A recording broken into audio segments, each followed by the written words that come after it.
Sahabat Kompas.com, 10 November menjadi hari yang spesial bagi bangsa Indonesia.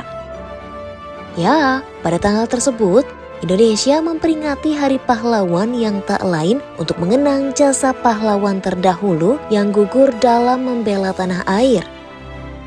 Nah, ngomong-ngomong soal pahlawan, sebenarnya bagaimana sih mekanisme pemberian gelar pahlawan itu sendiri? Jadi, pemberian gelar pahlawan telah diatur dalam Undang-Undang Nomor 20 Tahun 2009 tentang gelar, tanda jasa, dan tanda kehormatan. Dalam aturan itu, disebutkan bahwa gelar pahlawan diberikan kepada seseorang yang telah gugur atas perjuangan, pengabdian, dharma bakti, dan karya luar biasa kepada bangsa dan negara. Oh iya, selain itu, pemberian gelar pahlawan nasional juga tentunya harus memenuhi sejumlah syarat undang-undang ya. Nah, apa aja syarat-syarat itu? Pertama, calon pahlawan haruslah warga negara Indonesia, sekaligus memiliki integritas moral dan keteladanan.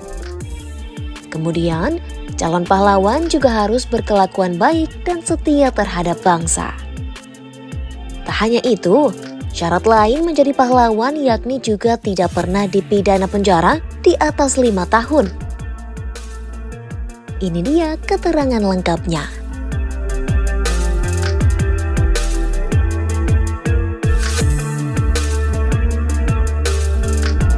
Nah, dengan syarat-syarat tersebut, masyarakat pun bisa mengusulkan gelar pahlawan nasional.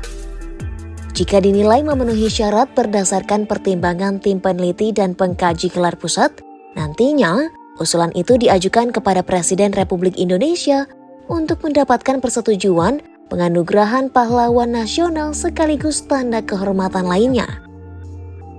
Nah, Presiden Jokowi sendiri juga sudah beberapa kali memberikan gelar pahlawan nasional setiap tahunnya menjelang Hari Pahlawan.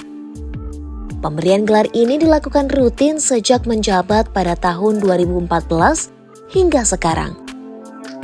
Sejauh ini, total sudah ada 41 tokoh yang diberikan gelar pahlawan nasional oleh Presiden Jokowi.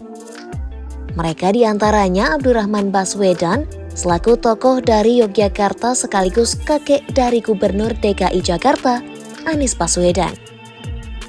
Kemudian Profesor M. Sarjito, yang namanya diabadikan sebagai rumah sakit di Yogyakarta. Selain itu, ada juga Jenderal Polisi Raden Said Sukanto Cokrodiatmojo, yang mana dia merupakan Kapolri pertama.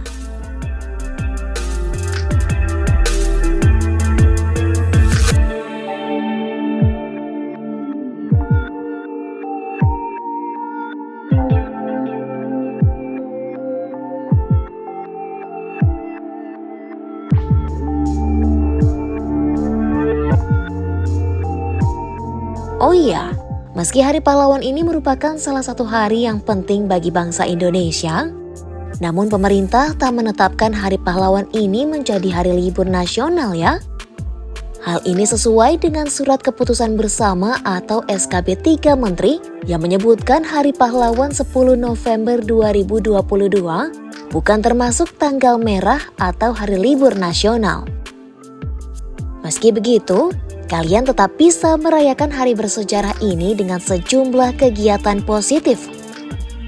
Salah satunya dengan mengikuti upacara bendera di instansi pemerintah dan non-pemerintah. Selain itu, pemerintah pusat juga tentunya menggelar upacara ziarah nasional di Taman Makam Pahlawan Nasional, upacara tabur bunga di laut, hingga upacara penganugerahan gelar pahlawan nasional di Istana Negara.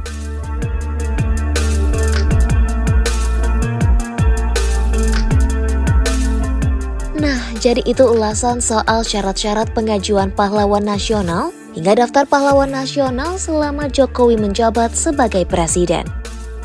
Sekian video kali ini, simak informasi menarik lainnya hanya di Oh Begitu Kompas.com, jernih melihat dunia.